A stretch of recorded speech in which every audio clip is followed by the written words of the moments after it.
जय सिया राम। मैं अजय वालिया स्वागत करता हूं आपका धर्म ध्वज की 15वीं कड़ी में।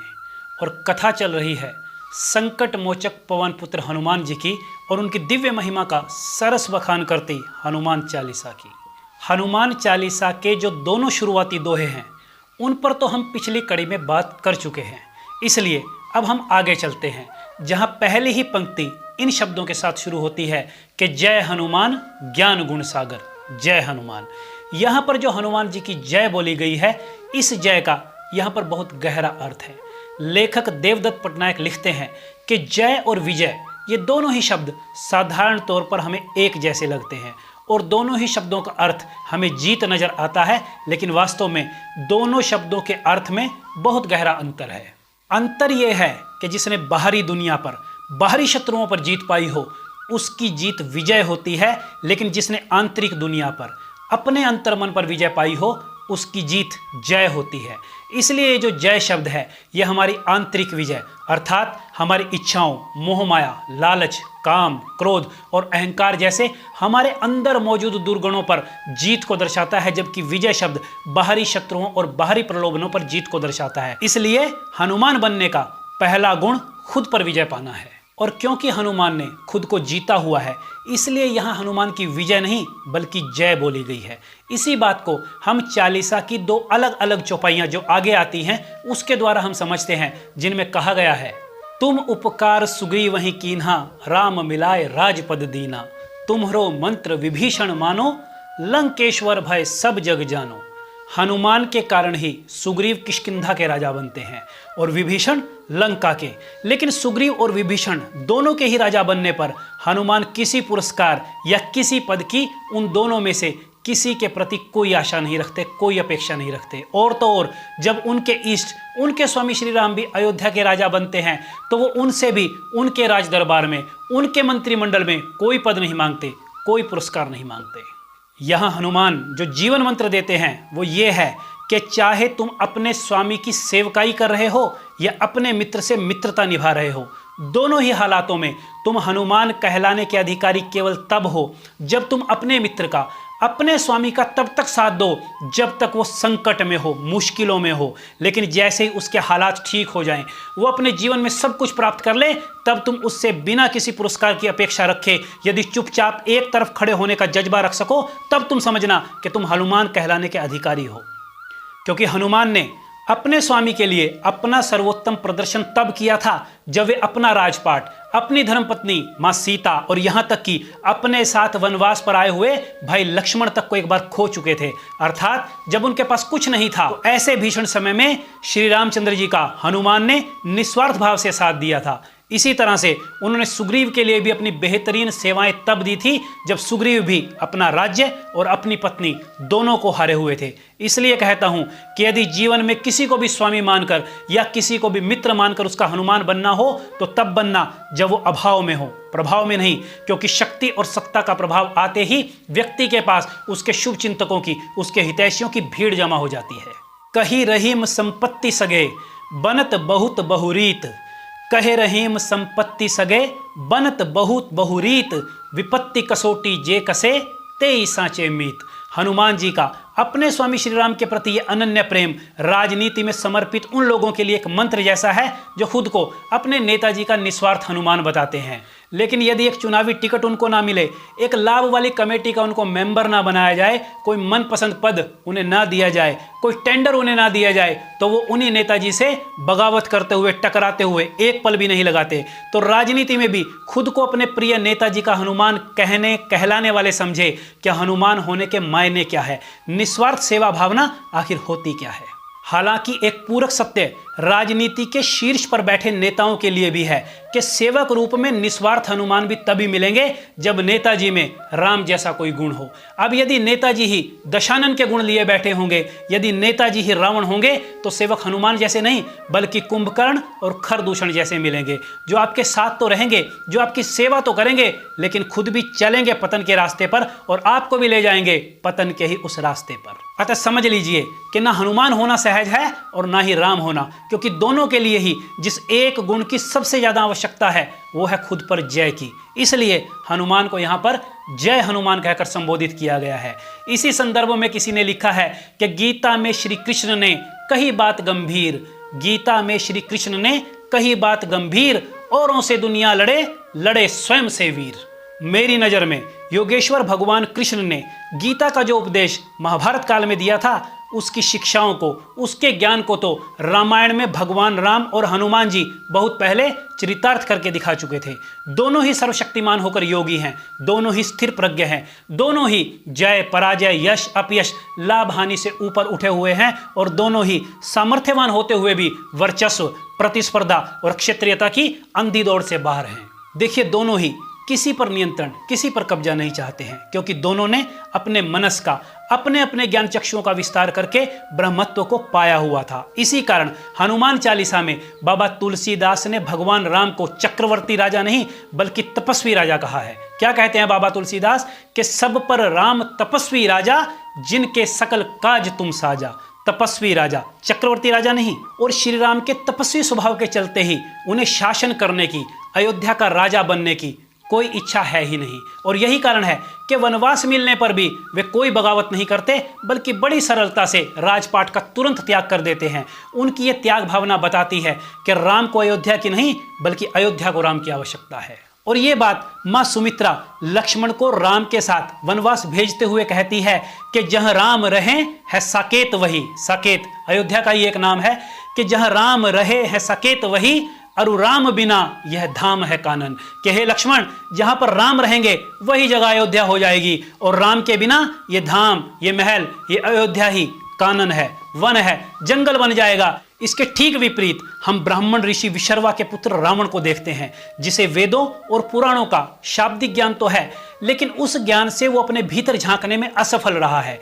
राम के विपरीत रावण इस बात का प्रतीक है कि वो अपने गुणों, अपने बल और अपनी शक्ति का प्रयोग अपने आसपास ही रहने वाले लोगों के शोषण के लिए करता है। वो अपनी शक्ति का प्रयोग अपने ही लोगों का शासक, उनका राजा बनने के लिए करता है, उनको जबरन अपना अनुयायी बनाता है। वो उन्हें खुद के पसंदीदा रास्ते पर नहीं चलने देता है। और इसी बात में लेखक देवदत्त पटनायक राजनीति का एक बहुत बड़ा सूत्र छिपा हुआ देखते हैं कि यदि कोई राजा, कोई शासक अपनी शक्ति का प्रयोग प्रजा की सेवा की बजाय खुद की स्वार्थ पूर्ति के लिए करता है, तो इसका स्पष्ट मतलब यह है कि राजा स्वयं अपनी भूख, अपने स्वार्थ और अपनी असुरक्षा की भावना से ऊपर ही नहीं उठ पाया, और उस राजा का अभी राम होना बाकी है। और इसी तरह यदि राजा का कोई प्रतिनिधि अपनी शक्ति या राजा से प्राप्त शक्ति का प्रयोग लोगों पर गलत तरीके से अधिकार जमाने के लिए करता है या अपनी स्वार्थ पूर्ति के लिए करता है, तब भी यही साबित होता है कि वो सेवक भी अभी अपनी भूख, अपने स्वार्थ और अपनी असुरक्षा की भावना से ऊपर नहीं उठ पाया, और उसका भी हनुमान बनना भी बाकी है। अर्थात बतौर शासक राम और बतौर सेवक हनुमान बनने के लिए व्यक्ति को निजी हित छोड़कर जनहित, समाज हित और राष्ट्र हित की ओर कदम बढ़ाना पड़ता है। तब जाकर के कहीं राम और हनुमान बनने की तरफ सामान्य व्यक्तियों का पहला कदम उठता है। आप रामायण को पढ़िए और इसके प्रतीकों को समझने की कोशिश कीजिए कि एक तरफ उत्तर में राम जी की अयोध्या है, तो दक्षिण में अत्याचारी, अनाचारी रावण की लंका नगरी है, और अयोध्या और लंका के ठीक बीच में किष्किंधा है, जहां पर सुग्रीव हैं, जहां बाली हैं और जहां पवन पुत्र हनुमान हैं। तो आप गौर करेंगे कि वास्तव में किष्किंधा नगरी मानव जीवन के दोराहे का, मानव जीवन में आने वाले धर्म संकट का प्रतीक है, जहां से एक रास्ता तुम्हें पाप की नगरी लंका की ओर ले जाता है, तो दूसरा रास्ता धर्म की नगरी अयोध्या की ओर ले जाता है। अब यह निर्णय स्वयं तुम्हें करना है कि तुमने जाना किस तरफ है, राम की ओर या रावण की ओर, धर्म की ओर या अधर्म की ओर, परमार्थ की ओर या स्वार्थ की ओर। वानर समेत वन में रहने वाला हर जीव जिस एक नियम का अनुसरण करता है वो है मत्स्य न्याय का, अर्थात फिश कल्चर का, जहां बड़ी मछली छोटी मछली को खा जाती है, जहां कोई भी शक्तिशाली निर्बल को नष्ट कर देता है, उसकी हत्या कर देता है। इसी प्रथा को तो जंगल राज कहा जाता है, जहां सर्वाइवल ऑफ द फिटेस्ट का नियम लागू होता है, अर्थात जो सामर्थ्यवान होगा, जो शक्तिशाली होगा, वही जीवित बचेगा।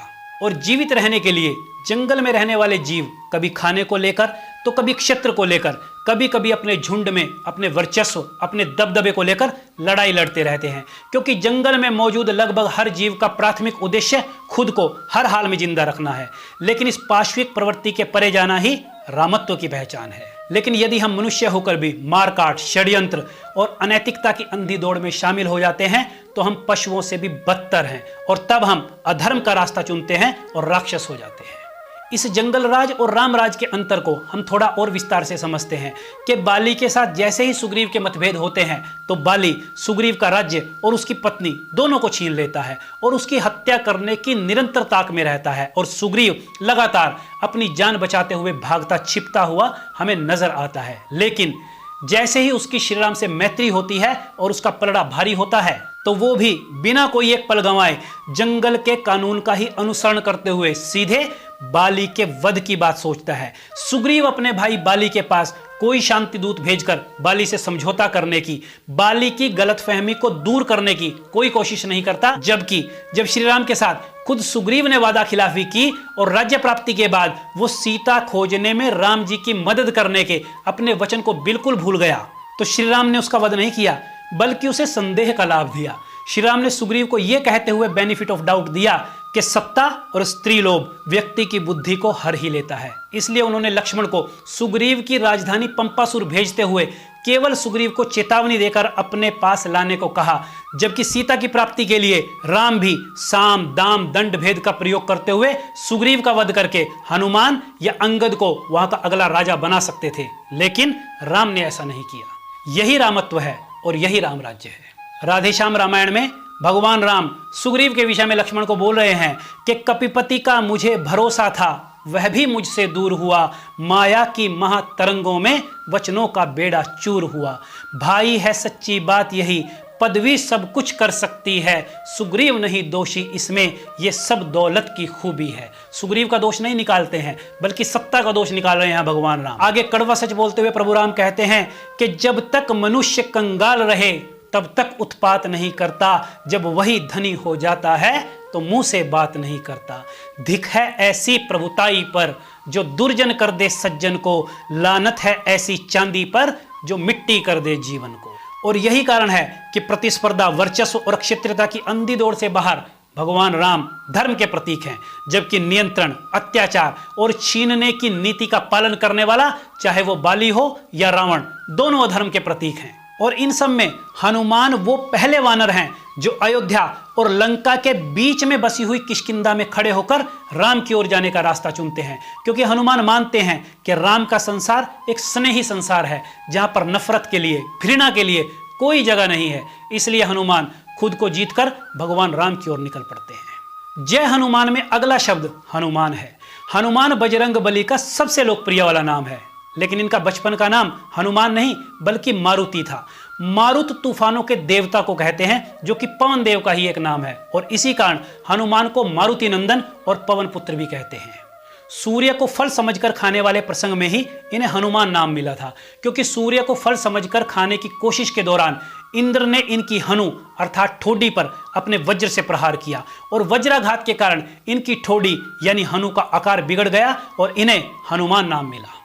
लेकिन अपने मानस पुत्र हनुमान पर वज्राघात के प्रयास से नाराज पवन देव बालक हनुमान को लेकर किसी गुप्त स्थान पर चले गए और अपनी गति रोक दी, और प्राणवायु के रुकते ही ये सारी सृष्टि, ये सारा संसार त्राही त्राही कर उठा। और आखिरकार इंद्रदेव को हनुमान से न केवल क्षमा याचना करनी पड़ी, बल्कि उन्होंने वज्राघात का दुष्प्रभाव दूर करते हुए हनुमान के शरीर को वज्रांग अर्थात वज्र के अंग जैसा कठोर बना दिया, और वज्रंग के इसी वरदान के कारण हनुमान बजरंगी कहलाए।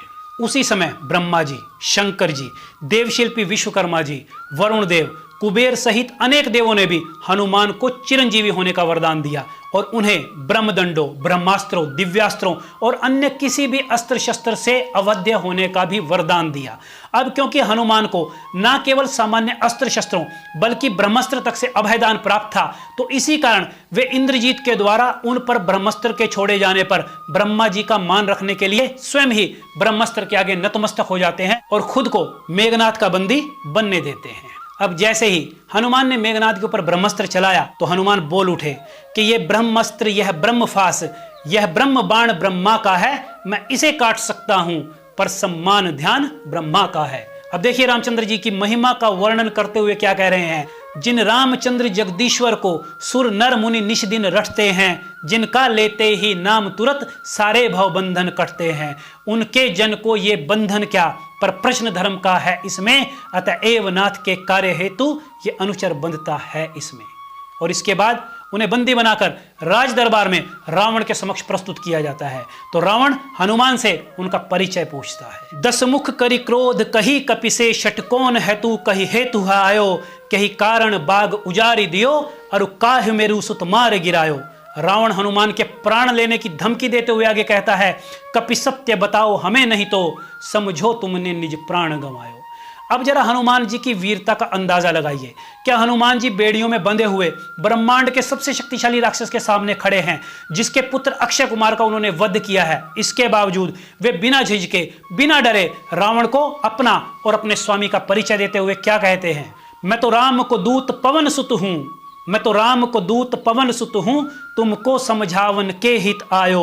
और आगे अक्षय कुमार के वध का कारण बताते हुए कहते हैं कि मैंने केवल उनको मारा जिन्होंने पहले मुझे मारा। हनुमान कहते हैं उनको ही बध्यो जिन वार कियो, मोए भूख लगी तेही से फल खायो, इतनी तुमसे 10 शीश कहूं। यहां पर वे राम जी द्वारा दिया गया संदेशा रावण को दे रहे हैं कि इतनी तुमसे 10 शीश कहूं, सिय को प्रभु पे सादर पहुंचायो। अब कहां तो रावण हनुमान का परिचय मांगते हुए हनुमान को उनके प्राण लेने की धमकी दे रहा था, और कहां बेड़ियों में बंधे हनुमान रावण को ही उसकी राजसभा में धमकाते हुए कहते हैं कि तुमसे इतना 10 शीश कहूं, सिय को प्रभु पे सादर पहुंचायो, नहीं जान लो राम के बाणन से, अपने ही कर से तुम वंश नशायो। इसी अदम्य साहस, वीरता और पौरुष के इन्हीं गुणों के चलते हनुमान जी को महावीर भी कहते हैं। हनुमान रावण को कहते हैं, जो दशरथ अजर बिहारी हैं कहलाते रघुकुल भूषण हैं, जो दशरथ अजर बिहारी हैं कहलाते रघुकुल भूषण हैं, रीझी थी जिन पे शूर्पणखा, हारे जिनसे खरदूषण है। यानी रावण को याद करा रहे हैं शूर्पणखा का और खरदूषण के मारे जाने का प्रसंग। रीझी थी जिन पर शूर्पणखा, हारे जिनसे खरदूषण है, फिर और ध्यान दे लो जिनकी, सीता को हर कर लाए हो, मैं उन्हीं राम का सेवक हूं, तुम जिनसे वैर बढ़ाए हो। तो अब क्या शंका रह जाती है कि यदि ऐसे महावीर जी की, ऐसे बजरंगबली की शरण में कोई जाएगा, ऐसे बजरंगबली को कोई भजेगा, तो क्या उसके भक्त को कोई भय डरा सकता है या हरा सकता है, या वो किसी अन्याय किसी अत्याचार के समक्ष झुक सकता है? बिल्कुल नहीं। तभी तो चालीसा में बाबा तुलसीदास ने यह भी लिखा है कि सब सुख लहे तुम्हारी सरना, तुम रक्षक काहू को डरना। तो आज धर्मध्वज में इतना ही, लेकिन संकट मोचक बजरंगबली की कथा अभी जारी है। जल्द मिलते हैं पवन पुत्र हनुमान जी की अगली कथा, अगली कहानी के साथ। तब तक के लिए आज्ञा दें। भगवान राम और मैया जानकी का स्नेहाशीष आपके ऊपर बना रहे। संकट मोचक बजरंगबली हर कष्ट हर क्लेश से आपकी रक्षा करें। जय सिया राम।